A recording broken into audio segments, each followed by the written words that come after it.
Olá pessoal, tudo bom? Então vamos lá. Eu vou ensinar para vocês como ler livros em inglês. E isso para quem nunca leu um livro em inglês ou tentou ler, mas não conseguiu. E você que pode estar achando assim, não tenho como ler um livro em inglês, eu não vou entender ou não vou conseguir. Você vai conseguir, você pode ler. E eu vou mostrar para você como que você pode fazer. Então, a gente tem várias possibilidades. Pode pegar um livro qualquer, físico, um livro físico, ou nesse caso a gente vai usar um livro online aqui. E você pode ler um livro com dicionário ou com Google Tradutor. No caso desse exemplo eu vou usar o bookmagic.com.br, que é um site que tem vários livros e ele já tem tradução e áudio. Então já facilita mais ainda, certo? Então se você não tem, você pode acessar aqui bookmagic.com.br, vou deixar o link na descrição. Se você não, se você vai fazer seu login aqui, bota seu e-mail e senha. Se você não tiver ainda cadastro nesse site, você pode vir aqui no Spixer, que é o spixer.com, né, sem o BR, cria uma conta aqui, e aí o mesmo e-mail e senha que você usar no Spixer, você pode usar para logar aqui, essa login Spixer, é porque quem assina esse aplicativo aqui ganha acesso ao bookmagic.com.br, mas assim, aqui é só para a gente fazer a lição, para você ter um exemplo. Você pode usar qualquer livro, pode usar Google Tradutor. O que eu vou ensinar aqui, você pode usar outras formas de fazer, tá bom? Então vamos lá. Eu já abri um livro aqui já, e antes de começar, eu quero só falar algumas coisas rápidas. É muito poderoso você ler inglês, você ler livros para aprender inglês. Isso vai dar um salto gigantesco no seu inglês. Tá? A gente não está nos Estados Unidos, em Londres, para a gente ter uma exposição intensa ao inglês. Então, isso seria ótimo. Mas se a gente não está lá agora, como é que a gente se expõe intensamente? Livros. Porque o livro é uma coisa longa, vasta, volumosa. Tem muito conteúdo. E aí seu inglês vai dar um salto. Entende? E a segunda coisa é que, assim, só um exemplo rápido, depois eu conto melhor essa história. Mas eu estudei inglês quando eu era criancinha e eu falava tipo Tarzan, mim, querer, água. Eu falava praticamente nada de inglês, certo? E aí eu resolvi ler livros. Depois de eu ler 3 livros normais, físicos. Depois de ler 3 livros, eu fui morar em uma outra cidade, no Rio de Janeiro, e eu fui fazer um teste de inglês, e durante esse teste para estudar inglês, na verdade eu fui convidado para dar aula de inglês. Então assim, eu saí de falar bem básico, tipo Tarzan, para ser professor de inglês, principalmente, não somente, mas principalmente por ter lido 3 livros nesse meio tempo, certo? Então vamos lá, isso é só para você entender a importância e dar uma motivada aí no pessoal. Vamos lá. Então assim, gente, não importa muito o livro e a história para o nosso exemplo aqui, porque eu quero te ensinar a lógica de como decodificar um texto, como ler. Então aqui vou pegar um livro clássico, The Wonderful Wizard of Oz, o Mágico de Oz, né? Ou o Maravilhoso Mágico de Oz, by L. Frank Baum, certo? Aqui você tem áudio nesse site também, The Wonderful Wizard of Não sei Oz, se dá para ouvir bem aí. by L. Frank Baum. Chapter 1, The Cyclone. Tá, aí eu vou pausar aqui, você tem os capítulos aqui, e aí assim, o que acontece? Eu expandir o texto para ficar melhor de enxergar, e vamos lá, vamos aqui. Chapter 1, The Cyclone. Capítulo 1, o ciclone, né? Alguns pontos eu vou pular, e tem alguns pontos importantes que eu vou focar, e o que não foi importante eu vou pular, tá bom? Não se preocupem com isso, e nós vamos ler um parágrafo aqui, eu acho que até aqui. Só para você começar a entender a lógica, eu vou postar outros livros, outros textos. Esse aqui é só um primeiro exemplo, tá bom? Para você começar a entender como que você pode ler. Pode usar essa ferramenta ou pode usar qualquer outra que você quiser. Grátis ou paga, livro físico, dicionário, Google Tradutor, o que você quiser, tá bom? Vamos lá. Sem enrolar mais, agora vamos lá. Então vamos aqui, primeira frase. Dorothy lived in the midst of the great Kansas prairies with Uncle Henry, who was a farmer, and Aunt Em, who was the farmer's wife. Vamos dar uma pausinha aqui? Vamos lá. Essa primeira frase aqui não é muito importante, mas vamos aqui. Você pode passar o mouse em cima nessa ferramenta e ele te dá a tradução, certo? Então como é que fica aí? Dorothy lived in the midst of the great Kansas prairies. Né? O que é lived? Vivia. Dorothy vivia em meio às grandes planícies do Kansas. Vamos pular essa frase, vamos nessa segunda melhor. With Uncle Henry, who was a farmer, and Aunt Em, who was the farmer's wife. Então, assim, ó, o que é with Uncle Henry, who was a farmer? Ah, não sei. Passa o mouse aqui. Com o tio Henry, que era um fazendeiro. Então, assim, ó, gente, primeiro ponto importante. Eu quero focar nesses pontos, tá? Se você entender esses pontos, você pode pegar um livro aí e começar essa aventura aí, tá bom? Qual a última palavra? Quando você lê a frase e vê a tradução, não simplesmente lê a tradução e segue. Para um pouquinho e tenta linkar cada palavra às frases embaixo. Tenta decodificar essa parte. Entendeu? Então, assim, ó, por exemplo, qual a última palavra em vermelho em inglês? Qual é a última palavra dessa frase vermelha aqui? Em inglês é qual? Farmer, certo? Qual a última palavra da tradução? Fazendeiro, certo? Então você fala, farmer, fazendeiro. Ok, você começa a conectar os pontos. With Uncle Henry deve ser o quê? Deve ser com o tio Henry. Então, uncle deve ser tio. Who was a farmer? Farmer, fazendeiro. Was a farmer. Was deve ser era. Entendeu? Então, assim, o ponto que eu quero chegar é o seguinte. Conforme você caminhar, liga os pontos, tá? Conecta uma coisa na outra. Vamos continuando aqui, ó. And Aunt Em, who was the farmer's wife. O que significa? Vamos ver. And Aunt Em, who was the farmer's wife. Aqui, tem um segundo ponto. O que significa a última palavrinha aqui? Wife. Significa o quê? Wife. Significa o quê? Wife em inglês aqui. A última palavra da frase. Aí, se você olhar a última da tradução, vai estar assim, fazendeiro. Aí tu, não, mas espera aí, fazendeiro não é farmer? Pronto, aí vem o segundo ponto importante. Um dos vários, né? Nesse vídeo a gente vai cobrir alguns, tem vários outros. Quando tiver apóstrofo S, por exemplo, farmer's wife, significa posse. Significa que alguma coisa que vem depois desse apóstrofo S é posse dessa coisa que vem antes. Então, por exemplo, wife, the farmer's wife é a esposa do fazendeiro. Entendeu? Então, wife é esposa, mas aqui na tradução não vai ficar fazendeiro, esposa, vai ficar a esposa do fazendeiro, tá ok? O que eu quero dizer com isso? Toda vez que você vê esse apóstrofo S, indica uma posse. E a gente usa isso no Brasil imitando os gringos lá, tipo assim, Pedro's Lanche, Julia's Pizzaria, entendeu? A gente bota assim, Mário's Lanche, né? É o lanche do Mário. Então isso é uma imitação, isso não existe no português, mas é imitando os gringos. Então quando você vê farmer's wife, é alguma coisa do que vem antes, entendeu? É posse. Bom, vamos continuando. Rapidinho aqui. Their house was small. Vamos ver o que significa isso. O que é house? Você deve saber, talvez? Their house was small. Sua casa era pequena. Certo? Muito fácil essa frase. Apareceu o was aqui de novo. Ó. Era. As coisas começam a se repetir. É um dos motivos que a leitura é boa. Porque quando repete, você grava.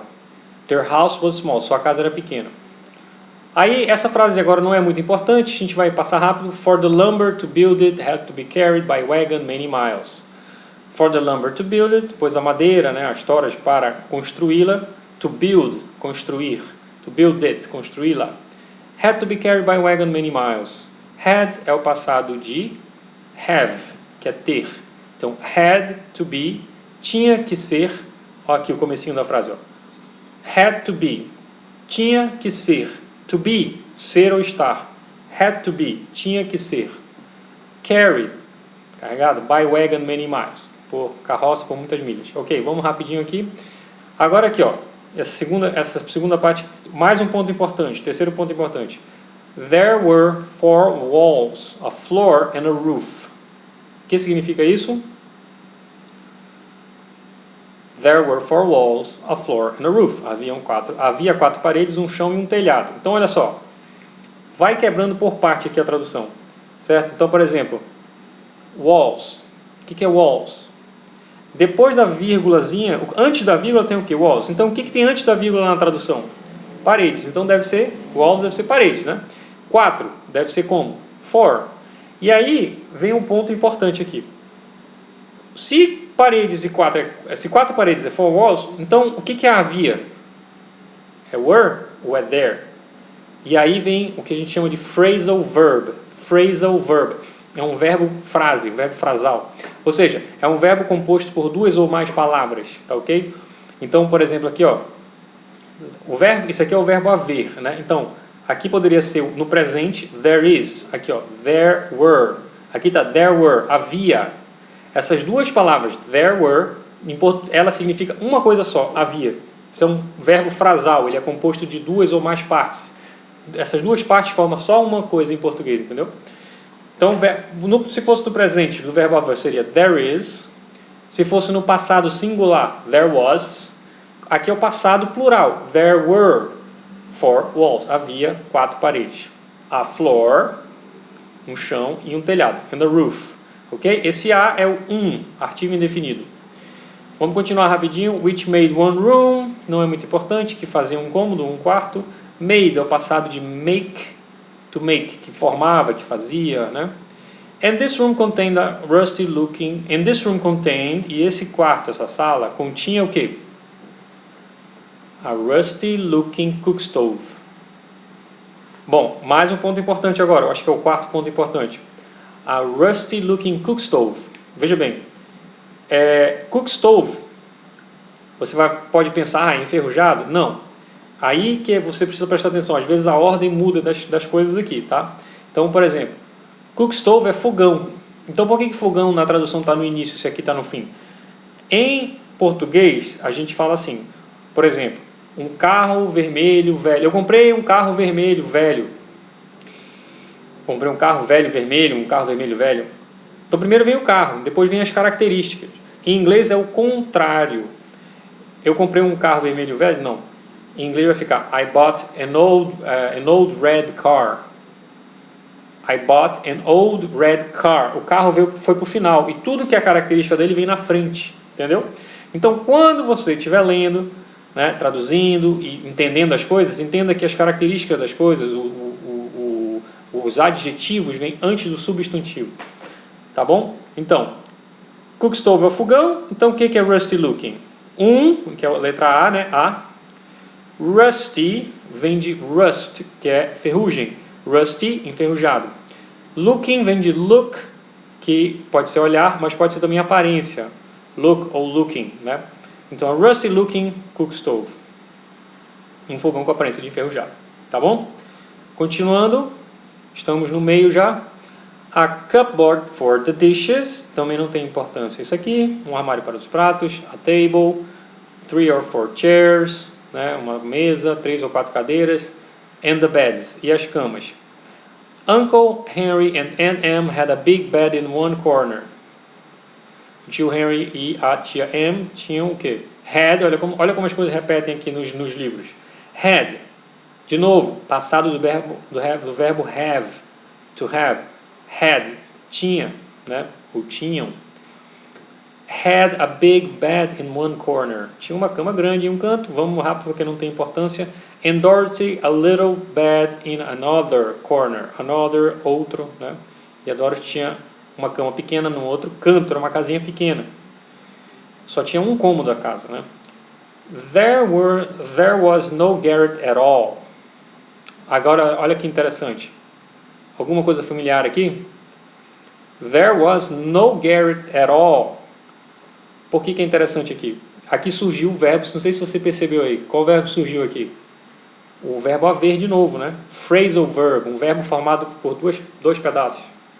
Então, qual é?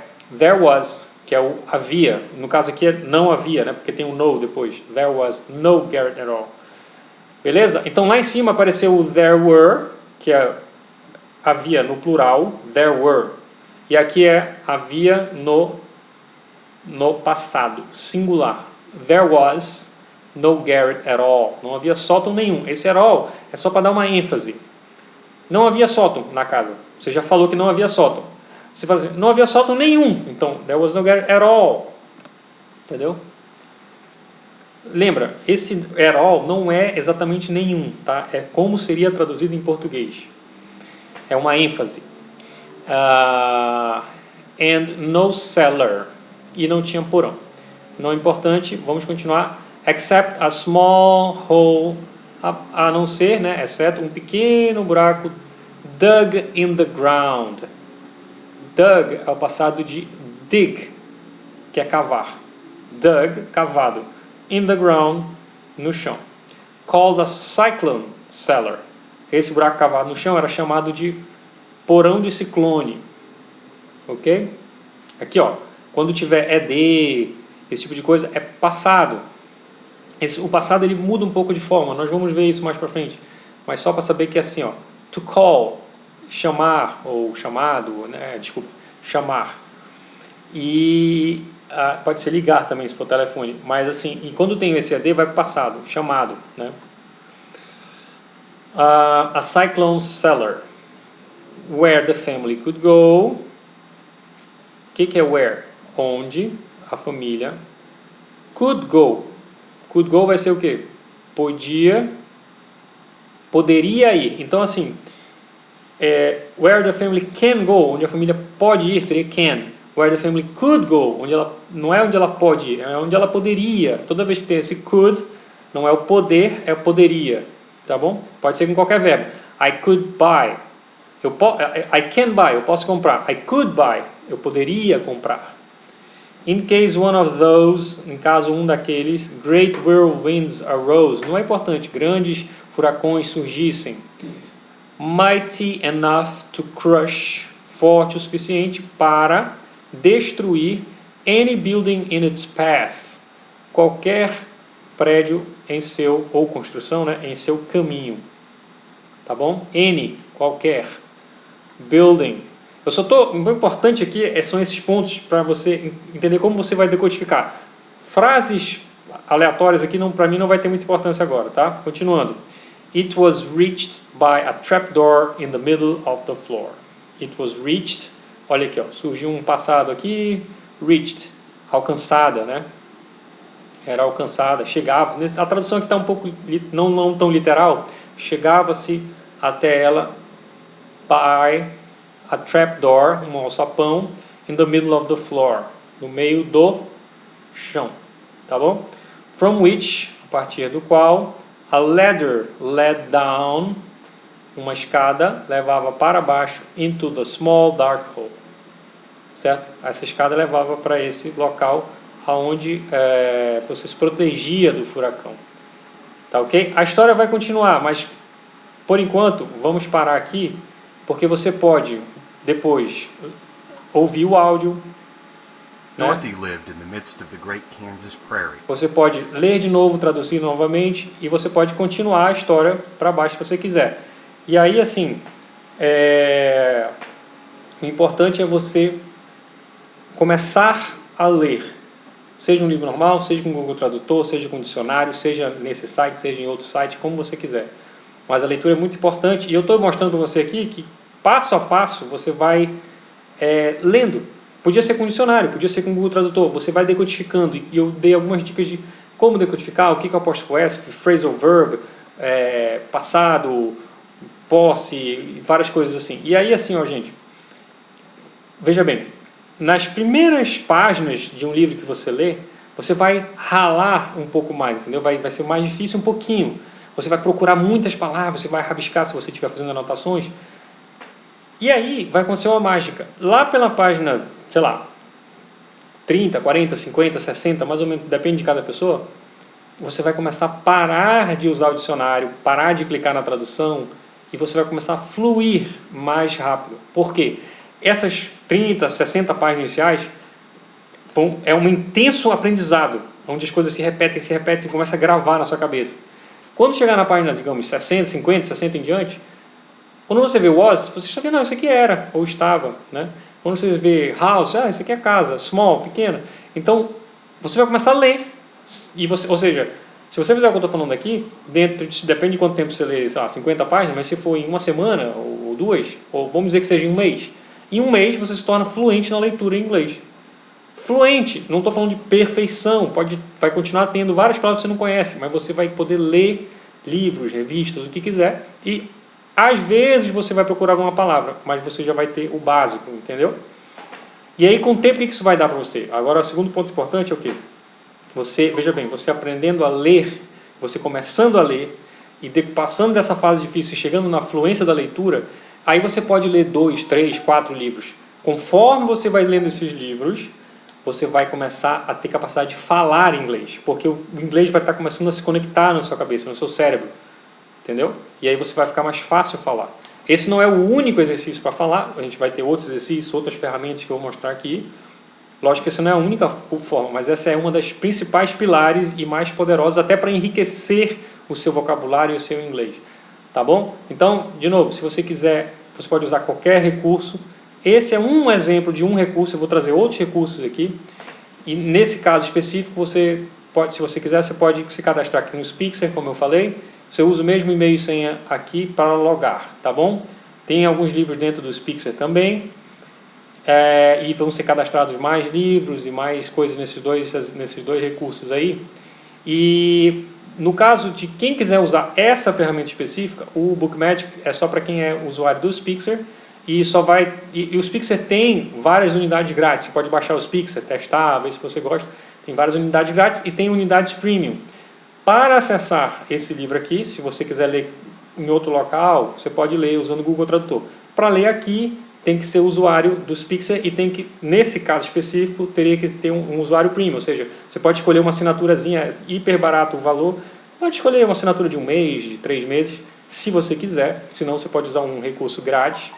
E aí com a assinatura premium dá acesso a essa outra área aqui também, além do acesso a todos o Spixer completo aqui, né, que esse Spixer é para, ele força mais, não tanto na leitura, mas mais na fala. Ele tem reconhecimento de voz, inteligência artificial, ele é gamificado, é tipo um jogo, você tem que desbloquear a fase, você pode competir com amigos, você compra a fase bônus, e você pode fazer ele todo falando, 100% por voz, diferente da maioria dos outros apps, que é mais escrever, completar e tal, né? Esse aqui você pode fazer ele 100% só falando, e ele testa a sua pronúncia cada vez que você fala.